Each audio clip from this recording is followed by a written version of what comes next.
नमस्कार, हरे कृष्णा। जो खुद को नहीं जानते वो खुदा को नहीं जान सकते, और जो खुद को जानते हैं वो परमात्मा को प्राप्त कर सकते हैं और जान सकते हैं। क्योंकि परमात्मा है, आप उनके दर्शन कर सकते हैं, उन्हें प्राप्त कर सकते हैं इस शरीर में रह के। क्योंकि ये शरीर बहुत अनमोल है, ये जीवन बहुत अनमोल है।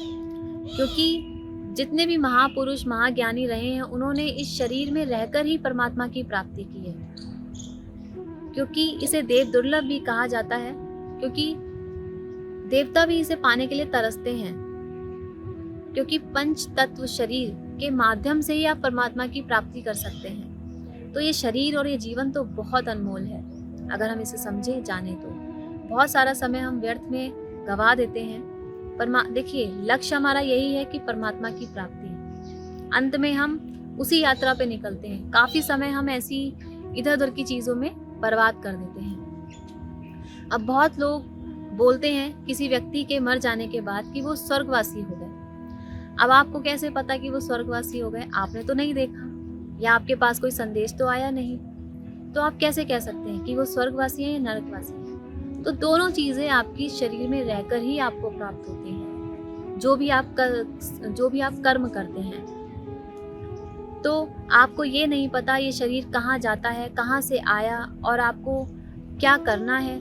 ये सारी चीज़ें आप इस संसार में रहकर ही सीखते हैं, और संसार में ही जो भी सत्कर्म करते हैं या बुरे कर्म करते हैं वो आप इस संसार में रहकर ही करते हैं। तो उसको भोगते भी आप इसी संसार में हैं, कहीं और नहीं।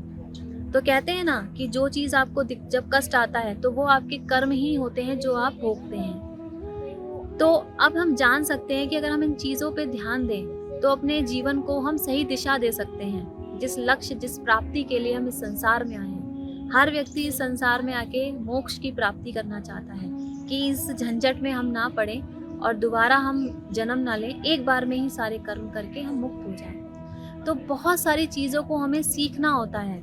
ऐसे हमारे आसपास लोग होते हैं जो हमें भटकाव भी पैदा करते हैं, ऐसी संगत होती है, तो उसमें हमें ध्यान देना होता है।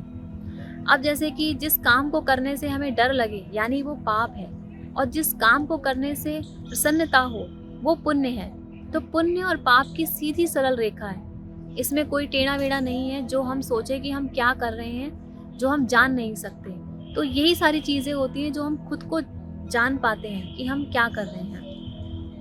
ऐसे ही आप किसी व्यक्ति में अवगुण देखते हैं, तो अगर आप उसके अवगुण को लेंगे तो और ज़्यादा आप गड्ढे में जाते जाएंगे। तो आपका काम क्या है कि उसको समझाना, उस व्यक्ति को। अगर वो समझ जाए तो ठीक है, नहीं तो आप चुप हो जाएं। अगर आपको कहीं गुण दिखते हैं किसी व्यक्ति में तो आप तुरंत ले लो, उसको धारण करो, क्योंकि वो जीवन में आगे बढ़ाते हैं। अब ऐसे बहुत से लोग हैं जो बोलते हैं कि हम सब कुछ जानते हैं, और जब लड़ाई झगड़ा होता है तो वो एकदम से बोलते हैं कि मैं देख लूँगा, तुम जानते हो मैं कौन हूँ। तो जब सामने से भी वही उत्तर आता है तो वो दोनों ही मूर्ख हैं, वो दोनों ही अपने आप को नहीं जानते, इसीलिए ऐसी बात करते हैं। तो जो खुद को जानता है वो ऐसी बात ही नहीं करते हैं। तो जीवन बहुत अनमोल है, बहुत छोटा है, बहुत कुछ करने के लिए है, तो खुद को जानना ज़रूरी है। तो खुद को जानने के लिए मैंने आपको चीज़ें बताई, उस चीज़ों पर आप ध्यान दें तो आप परमात्मा को प्राप्त कर सकते हैं, परमात्मा के दर्शन कर सकते हैं। हम इतनी लाइन लगाते हैं दर्शन करने के लिए मंदिरों में,